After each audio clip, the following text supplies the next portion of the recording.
Hello guys, only PvP Cat is here. So, as I promised, my build for Mage Blade, I call it Psijic because it uses Psijic skills, which is kinda rare in PvP. This is of course a PvP build for Battlegrounds, although I found it pretty good in Cyrodiil as well. So let's get to the point. And items first. This time items are pretty standard. It's probably the first standard set build that I'm showing you. And first 5 pieces set is Julianus, which gives us spell critical twice, max magicka, and for 5 pieces set spell damage. 300. We use an Inferno staff in the main bar with increased damage and flame damage enchantment, and rest of stuff on the back bar with defending trait. It will increase our survivability a bit, although other traits are also reasonable. So we're using 5 pieces with jerkin for chest, and I guess legs and waist. So second 5 pieces set we are using is also pretty standard. It's War Maidens. It gives us spell critical, max magic, spell damage, and adds 400 spell damage to our magic damage abilities. And since pretty much all abilities we are using magicka damage abilities, that's a pretty good set for us too. We are using light armor and jewelry with spell damage enchantment and max magicka. And for monster set we are using Vulcan Scoria. For those who don't know, it's probably one of the best PvP monster sets, or maybe not only PvP. It adds us maximum magicka, and when you deal damage with damage over time effect, it has some 8% chance to summon this huge flame damage burst to your enemy, and additional also almost 4.5k flame damage to other enemies around him. And we are going to use few damage over time abilities, so it's kinda will proc pretty often, but it also can be triggered by burning status, and we will apply burning status a lot too, as you will see later why. So this is for items. They're pretty standard, not that hard to get. I mean, Julianus is crafted, and War Maidens you can buy easily, and only Vulcan Scoria you have to kind of find it. It's kind of hard. Well, let's go to our skills since it's the most interesting part. On the back bar, it's kind of healing bar, and sometimes we will use it more than our front bar. But since we have buffing abilities here, I'll call it back bar. So the first one is damage over time from Siphoning skill line. It deals some damage and reduces your target speed and increases your speed. And also, if your target will die, it will restore magicka, all of the original cost. And since we need to have as many dots as we can, this is a great skill to have. Second one is Healthy Offering. It's a great skill that helps us to heal a lot, because in the battlegrounds we will all a lot of the times we'll find out ourselves without mana, or at least on low mana, and then we can heal with Healthy Offering our targets. It does a lot of healing, but draining your own health for over 8 seconds, and it costs like 4k health. Not that much. You will heal up if using once or twice. Oh, I'm sorry. Here comes a wolf, and I'll show you a bit. It's a little bit of spoiler how this build works. Okay, let's come back. So, in my opinion, the skill makes Mage Nightblades, or maybe not only Mage Nightblades, but Nightblades one of the best healers in PvP, at least in Battlegrounds, where there are lots of single target healing involved.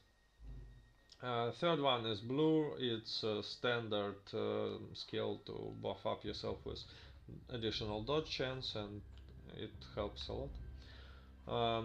Rapid regeneration, pretty standard, healing over time effect, heal you and allies for a lot of a lot of healing, and it will heal up a lot of this healthy offering cost.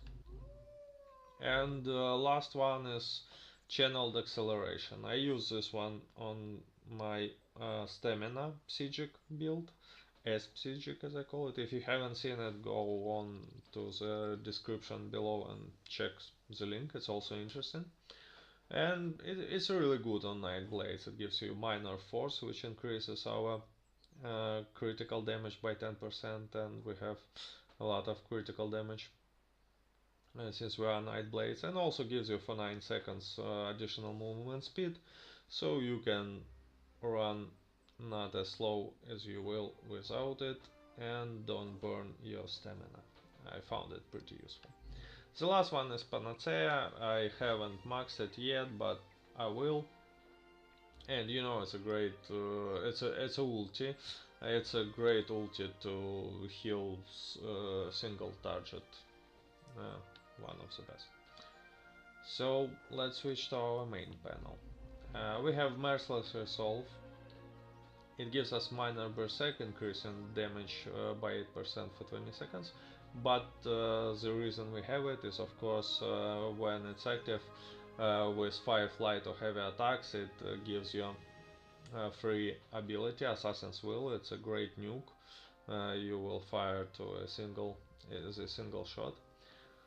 Now it's free. In the next patch, I guess it will be not so free. It will cost 50% of original magic cost, or at least it seems so. But still, it's a great skill, since our build is made around harassing people with light attacks, so you will have this super good nuke a lot.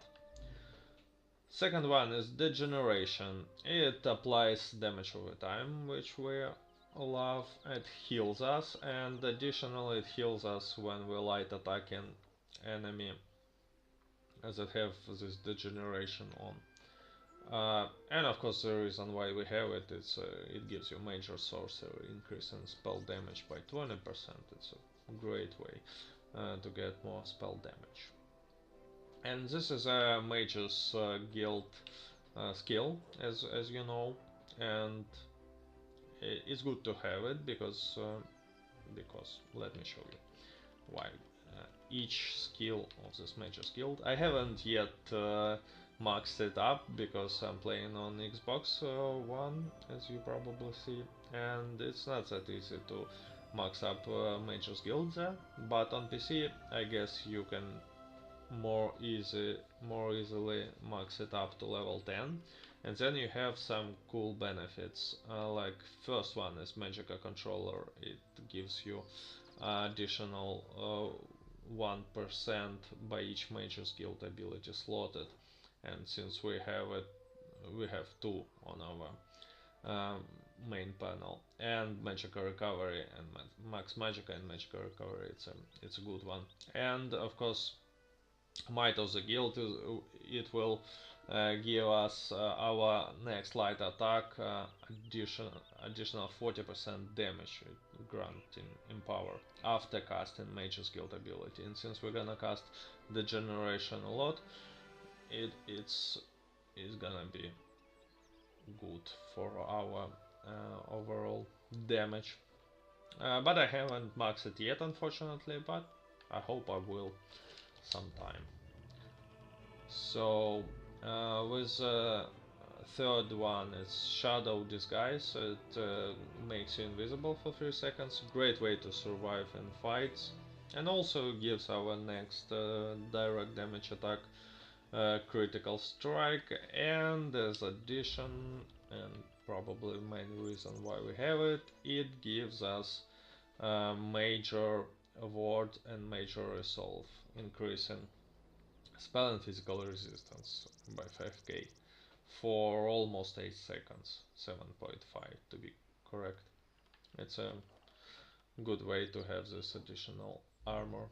And our main skill here, I'd say, why we call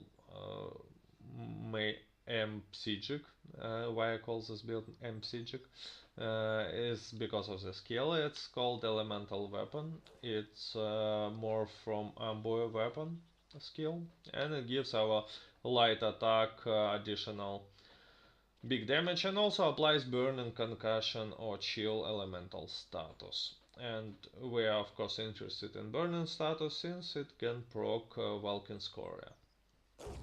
So let me show you guys how this build works. You probably haven't seen. I made a small video about it and also showed it in a Psijic video, but you probably haven't seen it, so let me show you. Okay, let's kill this wolf super fast. See, it deals additional damage. So I'm firing this arrow and then use it, and it will apply on the arrow that is in there. So we can check whether we are hitting with our projectile or not, and then use it. And I found it very effective. It's a great way to deal a lot of damage to single target. To apply elemental status is also cool, and it works very good. Last one is Inner Light, pretty standard. It gives us 5% max magic additional and also major prophecy, increasing spell critical rating. And of course, if you spot another nightblade, you can use it to reveal him. Ulti is Soul Siphon. It's from Siphoning skill line ulti.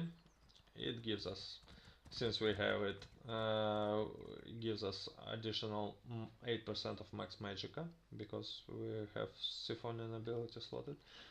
And it's not even the main reason why I'm using it, but because it heals us and it will heal your team, and we need more survivability on this build. We have enough damage, and survivability is something where we don't have enough. So having this is great, and it will heal your team a lot. Stats. So I'm using Manda Stone for weapon damage, as I mostly do for PvP builds, and Purple Food. That's also good choice. All attributes are invested in Magicka, and let me remind you that this was recorded inside of Battleground, so stats will be higher in Cyrodiil since there are champion points allowed. But anyway, we have some sweet 2761 spell damage and good amount of max magicka, decent health, so stats are okay. How do we play it? We buff up with acceleration, blur and rapid regeneration, then we apply our damage over time, and then we have to see whether we want to heal or do damage. On this footage I mostly gonna heal, since I thought that my team needs it. But this build is really flexible. You can switch to your main panel and do a lot of damage, or switch to side panel, sidebar, and do a lot of healing. Although it's mostly designed to do damage, of course. But sometimes in Battleground, if you won't heal, no one will. and in addition you'll get a lot of score points. So that's pretty much it about this build. I like it a lot. As I said, it's really flexible. It shows really good results, better than Psijic stamina build. And guys, if you like it, press like, see other builds, there are interesting builds too, maybe subscribe. And thank you for watching, and goodbye.